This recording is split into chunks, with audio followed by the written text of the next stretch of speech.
I fled him down the nights and down the days. I fled him down the arches of the years.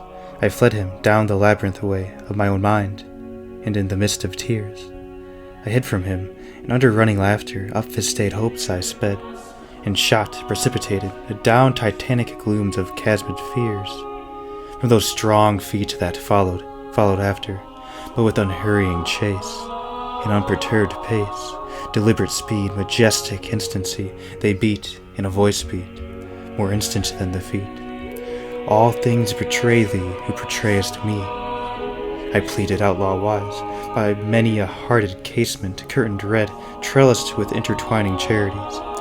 For though I knew his love who followed, yet was I sore adread, lest having him I must have naught beside.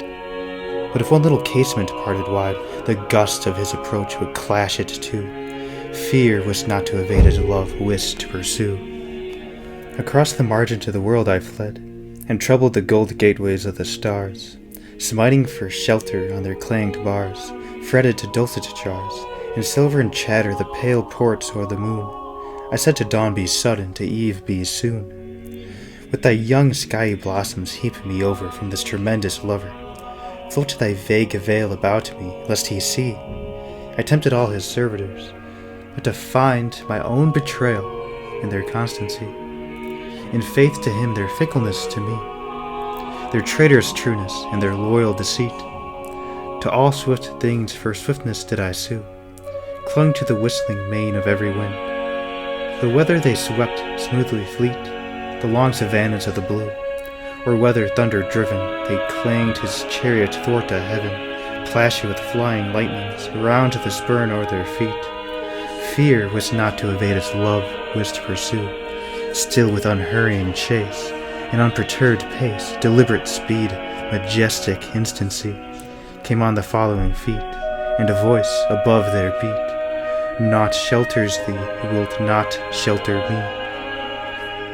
I sought no more of that after which I strayed, in face of man or maid, but still within the little children's eyes seems something that replies, they at least are for me, surely for me.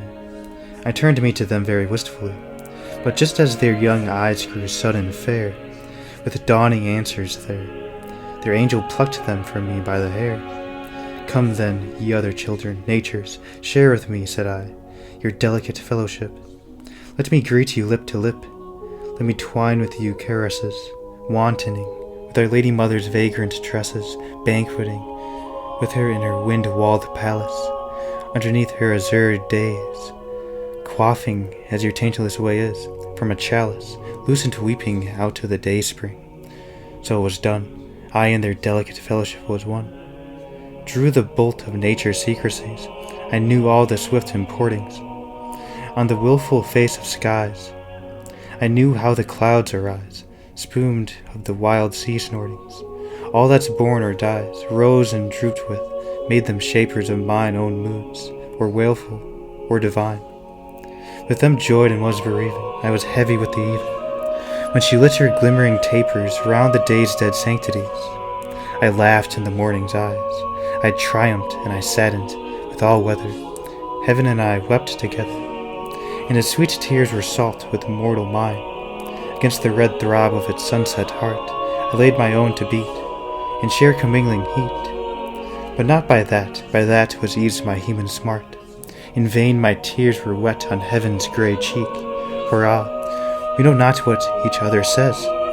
These things and I, in sound I speak, their sound is but their stir.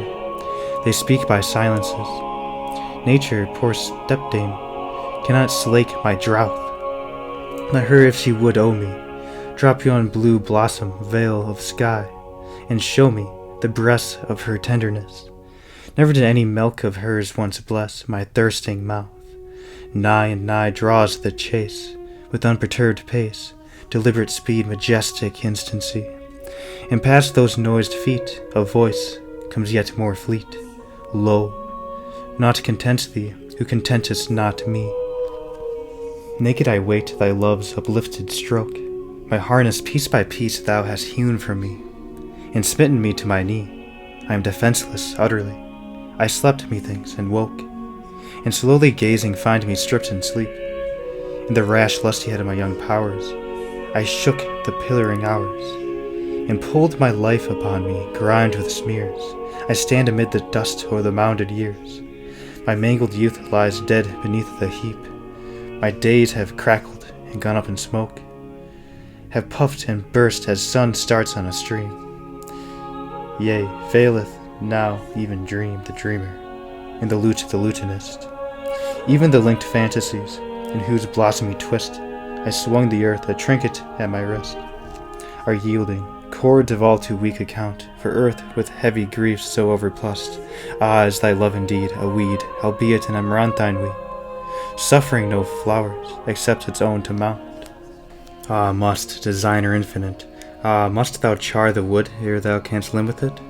My freshness spent its wavering shower in the dust, and now my heart is as a broken fount, wherein tear dripping stagnates spilt down ever from the dank thoughts that shiver upon the sighful branches of my mind. Such is what is to be. The pulp so bitter, how shall taste the rind?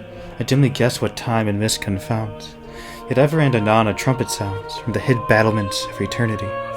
Those shaken, miss a space unsettle, then round to the half-glimpsed turret slowly wash again, but not ere him who summoneth I first have seen enwound, with glooming robes purpureal, cypress crowned.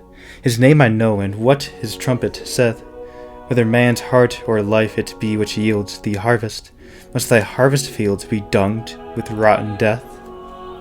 Now if that long pursuit comes on a hand to the brute, that voice is round me like a bursting sea. And is thy earth so marred, shattered and shard on shard? Lo, all things fly thee, for thou fliest me. Strange, piteous, futile thing! Wherefore should any set thee love apart, seeing none but I makes much of naught, he said. And human love needs human meriting. How hast thou merited, of all man's clotted clay, the dingiest clot? Alack, thou knowest not how little worthy of any love thou art.